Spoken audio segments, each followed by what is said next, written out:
What if Iran's most dangerous weapon was never a missile or a jet, but something disguised as ordinary cargo, sitting quietly at a dock for years, waiting for a war it was never going to survive?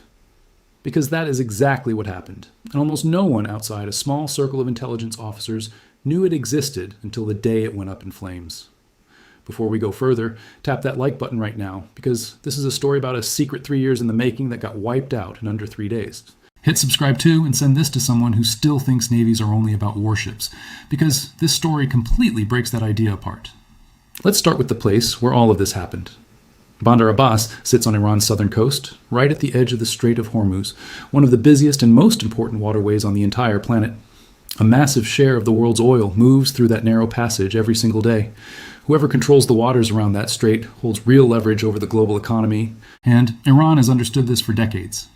It is the one geographic card Iran has always been able to play, regardless of how weak its conventional military looked on paper compared to the forces surrounding it. For years, satellites quietly watched this port from above. To anyone glancing at the images, nothing looked out of place. Cargo ships came and went. Containers sat stacked in long, boring rows. Fishing boats and patrol vessels moved around like they do at any working harbor anywhere in the world. It looked exactly like thousands of other ports scattered along coastlines from Asia to Europe. Nothing about the pattern of activity screamed danger. That was precisely the point. But some of those ships were not what they appeared to be. Underneath the steel plating and the ordinary-looking containers, engineers working for Iran's Revolutionary Guard had quietly built missile silos, drone hangars, and radar systems, all dressed up to look like nothing more than freight. This was not a rushed project thrown together in a panic. It took years of careful, patient work, and it was built around one single goal: to hide in plain sight where no one would think to look twice. To understand why Iran went to such extreme lengths to disguise its weapons, you have to understand the problem it had been wrestling with for a very long time. Years of sanctions had crushed Iran's ability to buy modern warships or build a real, full-scale navy from scratch. Every major shipbuilding partnership that other nations take for granted was closed off to Iran. Spare parts were hard to get. Foreign expertise was almost impossible to bring in legally. There was simply no way for Iran to compete with a global superpower ship for ship, missile for missile, no matter how much money its leadership wanted to pour into the effort. So instead of trying to build a navy that could stand toe-to-toe with a much stronger opponent, Iran built something completely different. It leaned into small, fast boats, coastal missile batteries, sea mines, and drones. The whole idea was to make itself unpredictable, hard to target, and expensive to fight, even without the kind of powerful ships that other navies relied on. This approach even earned a nickname among analysts who study naval strategy, sometimes called swarm tactics. The idea that dozens of cheap, fast, hard-to-hit boats could overwhelm a single expensive warship simply through numbers and unpredictability. But there was a problem with this approach. All of it was tied to the coastline. A speedboat launched near Bandar Abbas cannot threaten a target 1,000 kilometers away. A missile battery sitting on the shore cannot move once an enemy knows exactly where it is. These systems were cheap, but they were also short-sighted, quite literally. Iran wanted something more than that. It wanted reach. The kind of reach that only real warships usually give a military, but without giving up the cheap, hard-to-detect nature of its overall strategy. So Iran's military planners came up with something clever, and in hindsight, incredibly risky. Instead of building brand new warships, something its sanctioned industry could barely manage anyway, they took ordinary commercial vessels and quietly turned them into floating weapons platforms. The first real version of this idea was a converted ship that acted as a mobile support base, launching drones and small boats far away from Iran's own coastline. It worked well enough that Iran decided to push the concept much further. Engineers took a container ship, originally built years earlier for nothing more than ordinary commercial cargo, and rebuilt it from the inside out. Once finished, it stretched well over 200 meters and displaced tens of thousands of tons. From the outside, it looked like a support and aviation vessel, capable of carrying helicopters and small aircraft. That was the story Iran wanted the rest of the world to believe. It was only half the truth. Hidden beneath that surface story was the ship's real purpose. Engineers had built missile launchers disguised as ordinary shipping containers, sitting right out in the open on deck. Inside those disguised boxes sat medium-range ballistic missiles, capable of striking targets hundreds of kilometers away, completely invisible to a passing ship or even a satellite photo scanning from high above. It looked like nothing more than stacked cargo, indistinguishable from thousands of identical containers moving through the Gulf every day. Underneath that disguise, Iran had quietly built a mobile ballistic missile platform, one that could sail into international waters and strike far beyond its own coastline without any warning at all. This was not just a theory sitting on paper somewhere. During a large military exercise, Iran actually launched ballistic missiles from those hidden container silos aboard that very ship. Iranian commanders called it a breakthrough moment, the first time their forces had successfully fired long-range missiles directly from a vessel at sea. According to Iranian reports, the exercise simulated a strike on a major foreign airbase. The message behind it was unmistakable. Iran now had a way to threaten distant targets from the water without depending only on fixed land sites that could be easily located and destroyed by an opposing air force. That same ship also carried air defense missiles, cruise missiles, additional anti-ship weapons, advanced radar, and electronic warfare equipment. In effect, it was an entire arsenal hiding inside the shape of an everyday commercial hull, sailing openly through waters watched by multiple foreign militaries without raising a single alarm. None of this came out of nowhere. Iran had tried hiding weapons inside civilian-looking ships before, and in one painful case, it had already lost that gamble. An earlier converted cargo vessel stationed off the coast of Yemen was believed by analysts to be functioning as a floating support base for Allied forces in the region. That ship was struck in an operation widely attributed to Israel, and explosives were later confirmed to have been planted on its hull. Instead of walking away from the whole idea after that loss, Iran seems to have taken a different lesson from it entirely. Build bigger, hide the weapons more deeply, and most importantly, never put everything into just one ship. And that lesson led directly to a second vessel, even more ambitious than the first. Iran converted another container ship into what it eventually unveiled as a brand new class of vessel altogether. Where the first ship hid missiles, this one hid something even bigger, an entire air wing. It was commissioned in a formal ceremony at Bandar Abbas, displacing close to 42,000 tons, making it, according to analysts tracking the project, the largest vessel ever to serve in Iran's naval guard forces. Iranian officials claim this new ship could sail close to 20,000 nautical miles without refueling, stay out at sea for up to a year at a time, and carry as many as 60 drones alongside fast attack boats. It reportedly carried its own anti-ship missiles, light cannons, intelligence-gathering equipment, and even the ability to launch underwater drones. It had crew quarters, a small hospital, and training facilities built for long deployments far from Iranian waters, essentially giving the Revolutionary Guard something that functioned like a small floating city with teeth. To military experts watching from outside, this was genuinely remarkable. Turning an ordinary cargo ship into something resembling a drone carrier was an incredibly cheap alternative to building a real aircraft carrier. And more than one country was reportedly paying close attention to see whether the idea could actually work at scale. Together, these two ships represented two halves of the same ambition. One was a hidden missile launcher wearing the disguise of cargo. The other was a hidden airbase wearing the disguise of a container ship. Both were based at the very same port. Both gave Iran's naval guard something it had never really had before, the ability to project power far beyond its own coastline while looking, from the outside, like nothing more than ordinary maritime traffic passing through a busy shipping lane. And within roughly a year of becoming fully operational, both of them would be destroyed within days of each other. Here is where the story turns, and where you start to see just how fragile that clever disguise really was. In the final week of a winter that had already been tense for months, everything changed almost overnight. Tensions between Iran, Israel, and the United States had been building for a long time. But the spark that lit the fuse was a targeted strike that killed Iran's supreme leader along with several senior members of the country's political and military leadership.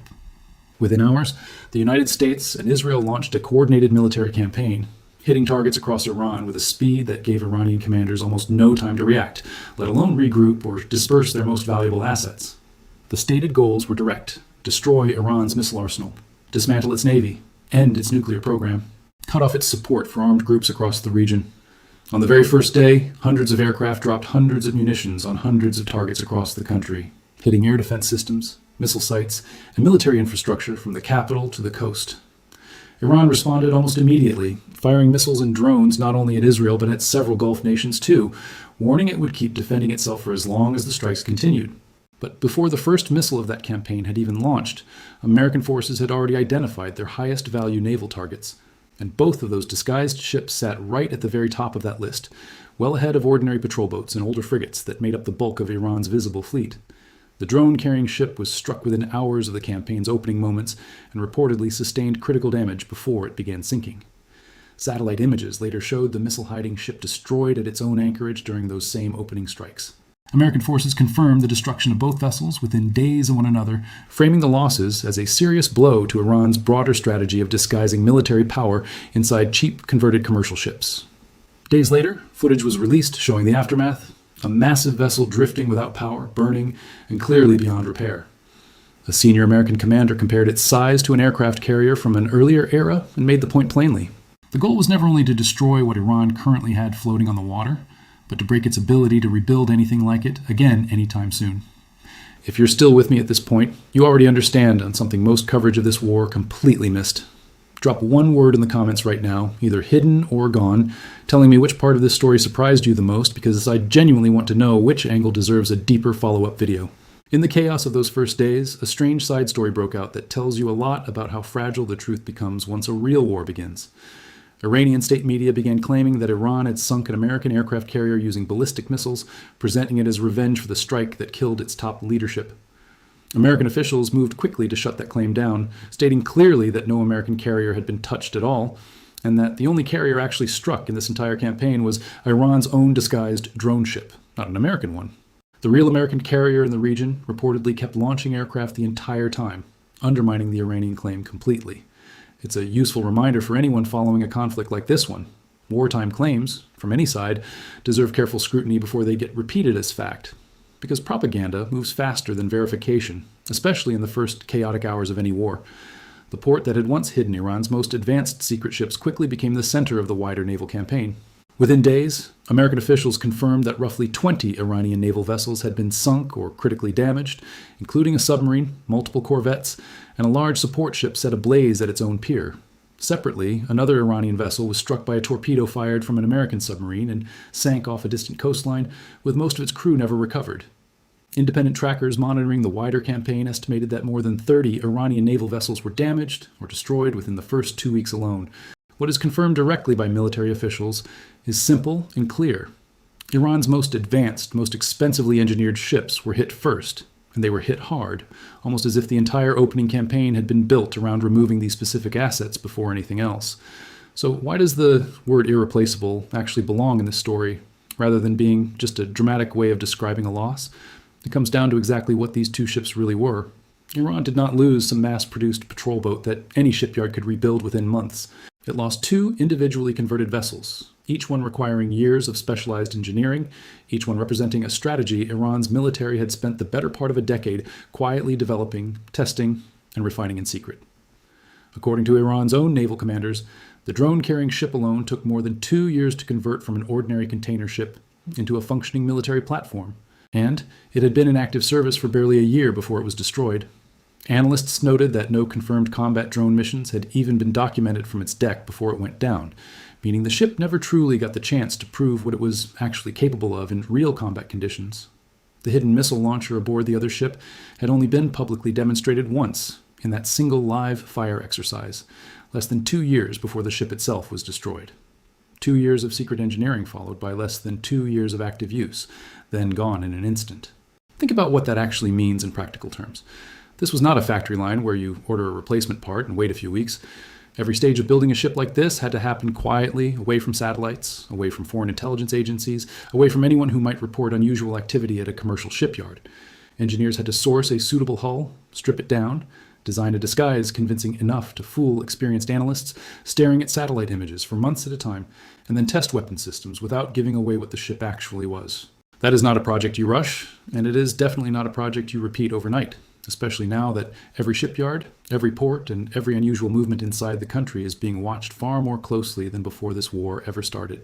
Rebuilding either of these capabilities from nothing, under wartime sanctions and constant military pressure, is a completely different challenge than simply replacing a lost patrol boat off an assembly line.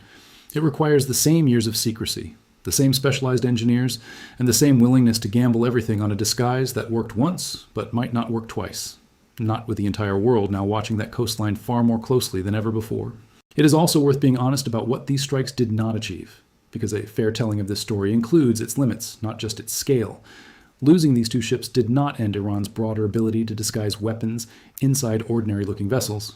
Iran still had at least 2 other converted ships built around the same underlying idea, including a converted supertanker that had previously made long-distance deployments as far as the Atlantic Ocean. The concept survived, even though its 2 most advanced examples did not. This is exactly the kind of detail that separates a shallow retelling of this war from a real understanding of it. A lot of coverage treated these strikes as just another line in a long list of destroyed military targets.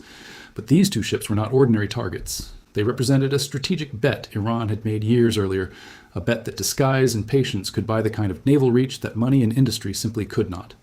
When American planners chose to prioritize these exact ships in the opening hours of the war, they were not just removing weapons from the board, they were directly attacking the idea behind Iran's entire naval strategy, the belief that hiding in plain sight was safer than building in the open.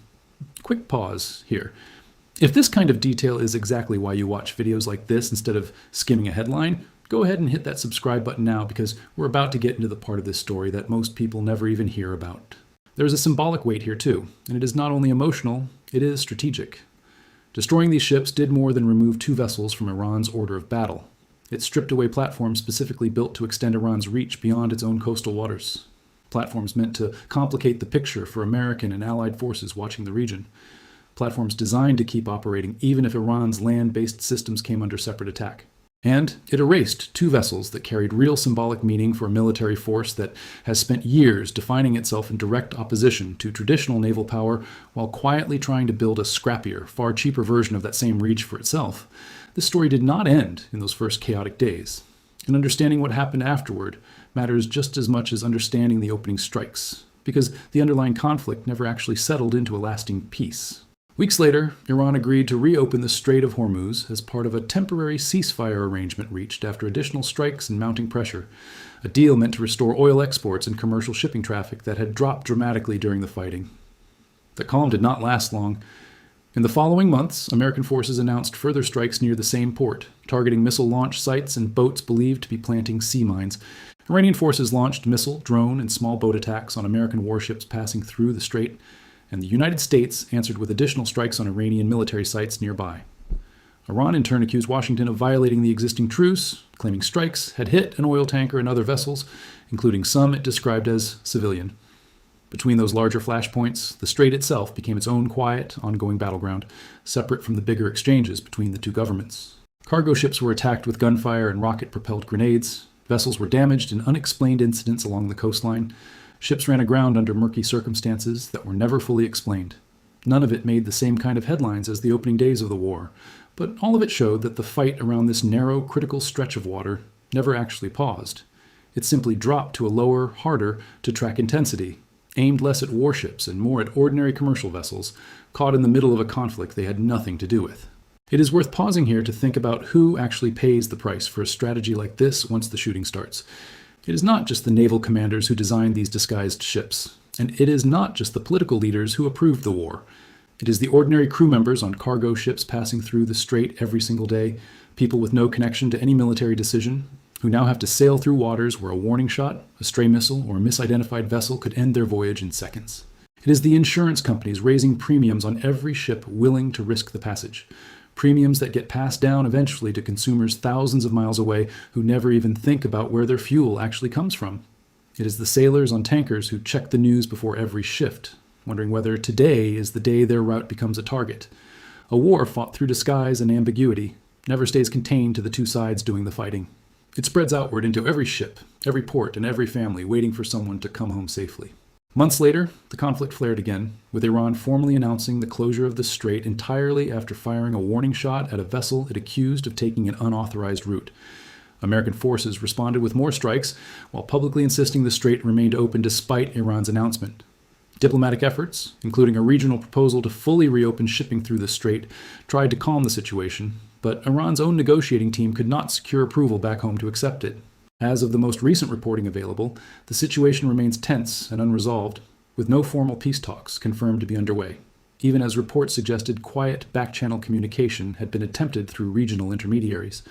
Oil prices, meanwhile, climbed and stayed elevated, a blunt reminder that a conflict centered around a handful of ports in a single narrow strait can ripple outward into the entire global economy almost overnight, touching everything from gas station prices to airline ticket costs on the other side of the world. It is worth stepping back and asking why this particular port became the center of an entire war rather than any other spot along Iran's coastline. The answer comes down to geography. This port sits right beside the narrowest strategic choke point in the entire region, controlling access to the strait through which a massive share of the world's oil moves every single day. For decades, it had functioned as the home base for Iran's most capable and most experimental ships, the exact place where its most advanced vessels were built, converted, tested, and stationed. Precisely because of how close it sits to that choke point, That is exactly why military planners treated this port as a priority target from the very first hours of the campaign, rather than something to deal with later. Every major vessel destroyed in those opening days either called this port home or was operating nearby when it was hit. Removing Iran's naval capability, there was never just about running up a number of sunk ships. It was about denying Iran the ability to threaten one of the most economically important waterways on the planet, at least for as long as the campaign lasted. That underlying logic explains why, months later, the fight over the strait reignited in almost the exact same form. The closures, the warning shots, the renewed threats of blockade. Even after the opening strikes wiped out much of Iran's most advanced and most expensive naval hardware, the geography itself never changed. Iran does not need a fully intact, technologically advanced navy to threaten shipping through this strait. It mainly needs mines, coastal missile batteries, and the willingness to use them, all of which are far cheaper and far faster to rebuild than a converted, purpose-built expeditionary ship. Before we get into how all of this really ends, if this story has changed how you picture modern warfare, share it with one person who still imagines naval battles as nothing more than two big gray ships facing off in open water. This conflict proves that picture is badly outdated. There is a bigger lesson hiding inside this whole sequence of events, one that goes far beyond Iran and this particular war. For decades, military planners around the world assumed that raw firepower and expensive hardware decided who actually controlled the seas. This story tells a very different version of that same lesson. A country with almost no ability to build modern warships still managed to threaten one of the most valuable waterways on Earth, not through brute strength, but through disguise, patience, and geography. It did not need to defeat a superpower's navy in open battle. It only needed to make the cost of using that strait uncertain enough that oil traders, insurance companies, and shipping firms around the world started to feel it in their own numbers. That is a very different kind of power than the one most people picture when they imagine a war between nations. And it is exactly the kind of power that is far harder to fully switch off, even after its most advanced tools have already been destroyed. It lives not in the hardware itself, but in the uncertainty that hardware creates. And uncertainty is something you cannot bomb away completely, no matter how precise your opening strikes are. Stepping back from the individual strikes, the statements, and the footage, what stands out most about this entire story is not really the explosions. It is the idea itself. A nation living under heavy sanctions, without the industrial base to build a real aircraft carrier or a conventional navy, found a way to hide a ballistic missile battery inside what looked like ordinary shipping containers and sailed it out in plain sight for nearly 3 years before it was finally discovered and destroyed. Think about the sheer patience that required. The discipline to keep a secret like that intact across years, multiple ports, and countless satellite passes without a single leak reaching the outside world until the moment it no longer mattered. Whether you see that as a genuinely clever piece of asymmetric strategy, or as a reckless gamble that ended with 2 of Iran's most expensive naval assets wiped out within days of a war beginning, depends entirely on how you weigh deterrence against exposure. And that question matters far beyond Iran, because somewhere else in the world right now, another country is almost certainly looking at what happened at that port and asking itself the exact same question. Can we hide something valuable in plain sight, and will anyone notice before it is too late? History suggests the answer is rarely as simple as either side hopes. A disguise can work for years, quietly, patiently, surviving satellite passes and intelligence reports and years of careful engineering. But the moment someone finally looks closely enough, in the right place at the right time, all of that patience can collapse in an instant. 3 years of secrecy, hundreds of engineers, and a strategy built on outsmarting the world's most advanced militaries can disappear in a single burning morning, at a port most people had never even heard of a week earlier. That is the real story hiding underneath the missiles, the drones, and the ships. Not just who won this particular exchange, but how easily even the most carefully hidden power can vanish the instant it is finally seen. Every disguise, no matter how clever, is a bet that no one will look closely enough for long enough. At exactly the wrong moment, Iran lost that bet, and the ships that took 3 years to build were gone in less than 3 days. If you made it this far, leave one final comment before you go, telling me whether you think this kind of hidden weapon strategy is still worth the risk after everything you just learned. And if this video taught you something you didn't know 5 minutes ago, that's exactly why this channel exists. So make sure you're subscribed for the next one, because stories like this one don't show up in ordinary headlines. They show up here, connected, explained, and fully understood.